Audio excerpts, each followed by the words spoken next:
বিসমিল্লাহির রহমানির রহিম। আসসালামু আলাইকুম। শুভ সকাল। কেমন আছেন আমার প্রিয় ভাই আপুরা? আশা করি আল্লাহর অশেষ রহমতে আপনারা সবাই অনেক অনেক ভালো আছেন। আমিও আল্লাহর অশেষ রহমতে আপনাদের সকলের দয়ায় আলহামদুলিল্লাহ অনেক ভালো আছি। তো বন্ধুরা, কাছে দূরে দেশ বিদেশে যে যেখান থেকে আমার ভিডিওটা দেখতেছেন, সবার প্রতি রইল আমার আন্তরিক ভালোবাসা ও শুভকামনা।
তো বন্ধুরা, আজকেও সকাল থেকে আমি ভিডিওটা শুরু করেছি।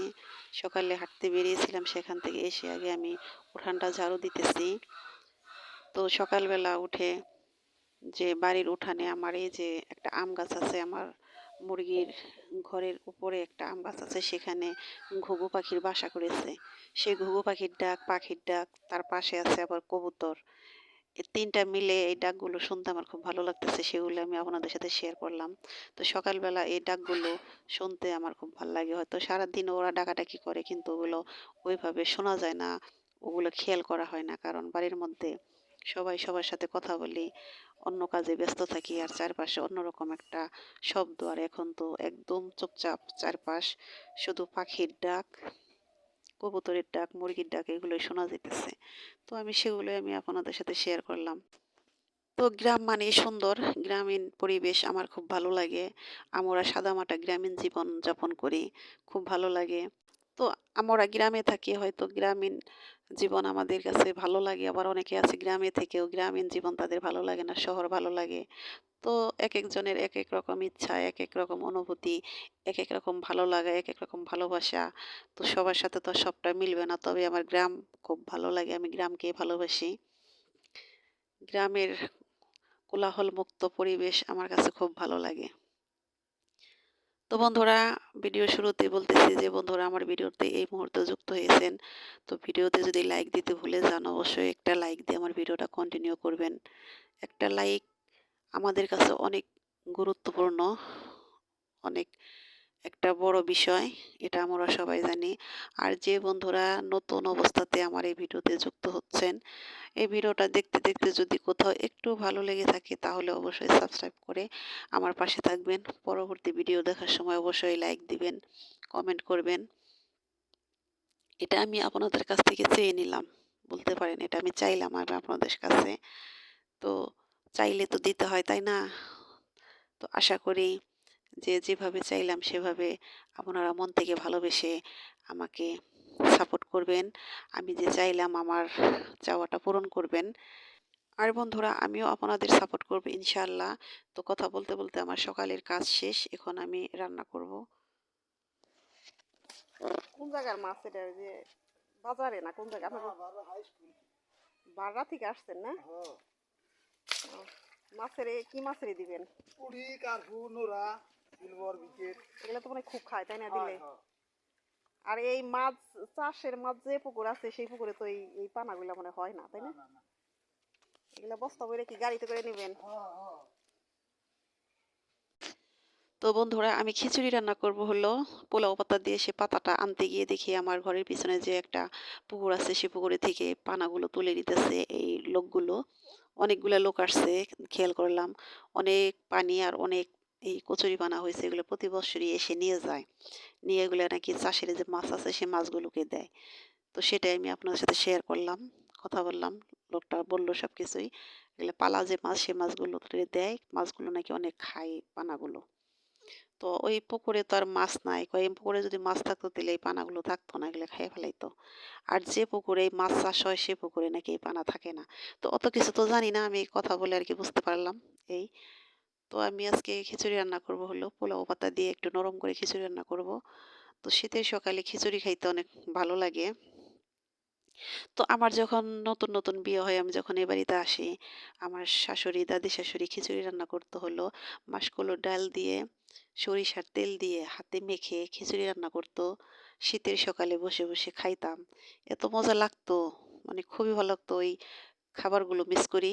তো যে সময়ের যেটা দিন তো চলে যায়, সময় তো চলে যায়, কিন্তু সময় চলে গিয়ে আবার তো সেই সময় সেই দিন আবার ফিরে আসে ঘুরে ফিরে।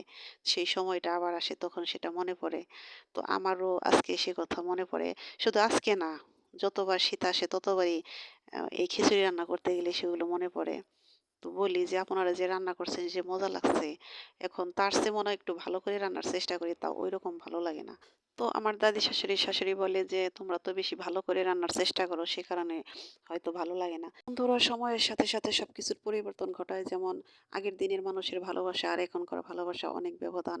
সেরকমই আগের আগের দিনের জিনিসের যে স্বাদ পাওয়া যেত, এখন আর এখনকার জিনিসের সেই স্বাদটা পাওয়া যায় না। এটাই হলো কারণ। তো বন্ধুরা, কথায় কথায় আমার খিচুড়িটা প্রায় শেষের দিকে। খিচুড়িটা রান্না করতেছি, তো আমি খিচুড়ির মধ্যে দিয়ে দিব হলো পোলাও পাতা। তো খিচুড়িটা বসিয়ে দিয়ে আমি এই যে পোলাও পাতা আনতে এসেছি এপাশে।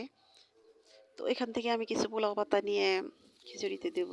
এখান থেকে নিয়ে আমরা খাই। এখান থেকে কিছু গাছ নিয়ে, একটা গাছ নিয়ে আমি লাগিয়েছি, গাছটা হবে, কিন্তু এখানে তো এটা ছেঁড়া যাবে না। পাতাগুলো ছিঁড়তে আমার অনেক কষ্ট হয়েছে, সাথে করে কাছে আনিনি, কাছে আনলে কাটতে সুবিধা হতো। তো খিচুড়িটা বসিয়ে দিয়ে আমি এসেছি পাতাগুলো নিতে। তো এই পাতাটা কে ব্যবহার করছেন কোন বন্ধুরা আমি জানি না। তো এই পাতার নিয়মটা, ব্যবহার করার নিয়ম জানেন কিনা সেটাও জানি না। তো যারা জানেন তো জানেন, যারা না জানেন তাহলে দেখে নিন আমি কিভাবে এটা ব্যবহার করি। তো পাতাগুলো এনে আমি ধুয়ে আগে, তারপরে আগুনে তাপ দিতেছি। এটা আগুনে তাপ দিতে হবে। আগুনে তাপ দিয়ে তারপরে ধুয়ে তারপরে এই খিচুড়িতে দিতে হবে। কারণ আগুনে তাপ না দিলে এটার সেন্ট আসবে না। একটা যে ফ্লেভার আসে সেটা আসবে না। তো এই যে ভালো করে আগুনে তাপ দিয়ে দিতেছি। এই তাপ দেওয়ার সময় এটার একটা ফ্লেভার পাওয়া যায় আর কি, ফ্লেভার আসে। তো এটা খিচুড়িতে বা ডালে দিলে খুব ভাল লাগে। আমার ভাল লাগে আর কি।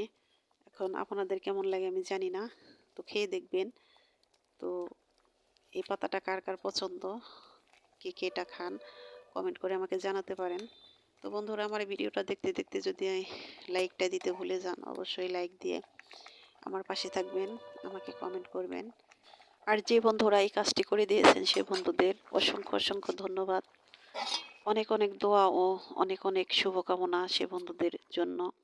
আর যে বন্ধুরা নতুন অবস্থাতে আমার এই ভিডিওটা দেখতেছেন, তারা অবশ্যই সাবস্ক্রাইব করে আমার পাশে থাকবেন। আমিও আপনাদের পাশে থাকবো ইনশাআল্লাহ।